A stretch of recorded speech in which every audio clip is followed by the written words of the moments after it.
Well, hello there. I'm the old Growler. Welcome to Meeting Expectations. What we do here is we take a look at a can of beer, a bottle of beer, sometimes a wine or a spirit might drop by. We're all friends in fermentation. We read everything on the label. We take a look at the artwork. We see what they're trying to sell us. We crack it open and see if it meets expectations. First of all, we always serve our beers at the correct temperature. Lagers between 37 and 47 degrees Fahrenheit and ales 50 to 55 degrees Fahrenheit. The good folks at ThermoWorks sent me a lollipop thermometer. There is a link in the description box if you want one for your own.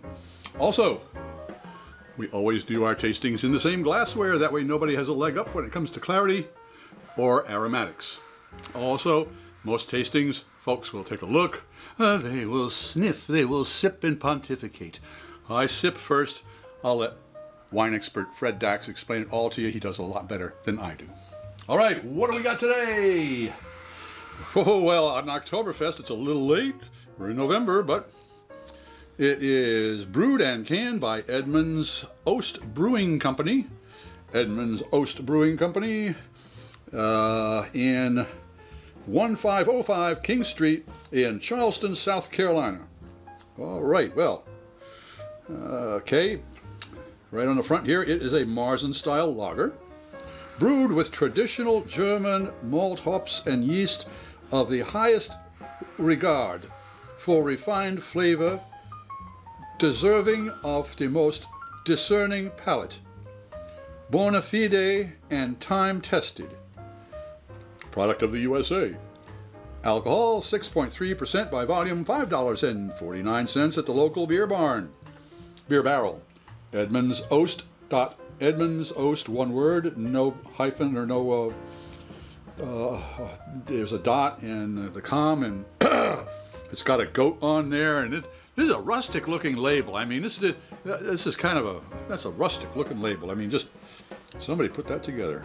All right, well, what am I expecting? Well, an Oktoberfest, a Märzen-style lager, and the ABV was 6.3, which is a little high, but you know, all right, well, an American-style Oktoberfest.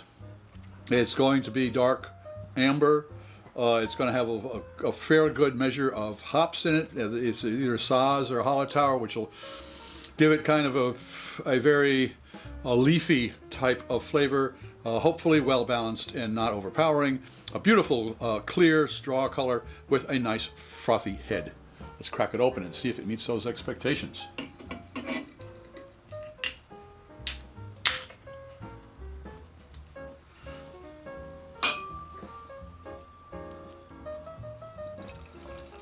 Well, it's the right color. Got a beautiful head on it. Oh, that's a nice color.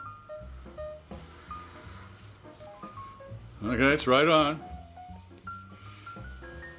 This might be a little warm, closer to 50 degrees Fahrenheit, but yeah, it's around 53 degrees Fahrenheit, so 37 to 47. Yeah, it's a little warm, but that might bring some of the flavors out. Well, it certainly looks like an Oktoberfest. Let's see if it tastes like an Oktoberfest. Prost!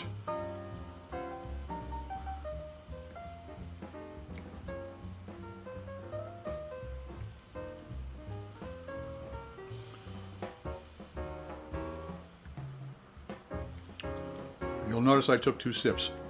Well, whenever I set up my equipment to do a tasting, my taste buds, they go on siesta.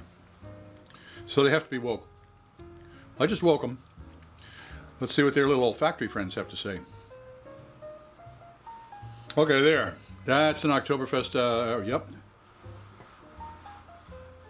That is a hoppy, kind of a, almost a spicy type of a thing, yeah. Let's see what the taste buds have to say about that.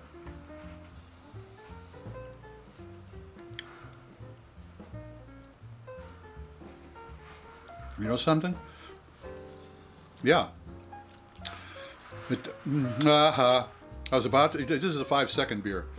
That means it takes 5 seconds for it to, your brain to understand what you just sampled. And it started out a nice sweet, yeah, Oktoberfest, but then there's an undercurrent of hop there that just is it puts the mark of the USA on it. That's what it does. So, yeah, as far as an American Oktoberfest, absolutely, yeah, it hit it. It did. It met expectations. I'm going to look on the bottom here and see. Okay, what do we got? 9/14/23. So September 14th. That was supposed to be. That was about right for an Oktoberfest. It was right on. It might be a little flabby, but does it meet the expectations for what I was looking for? Yes, it does. If you enjoyed this presentation, please click on the subscribe button and the bell. That way you won't miss any of our presentations. A thumbs up would be great. Also, a comment, and don't forget to share us with your friends. I'm Pete LaFrance, the Old Growler, hoping all of your beers meet expectations.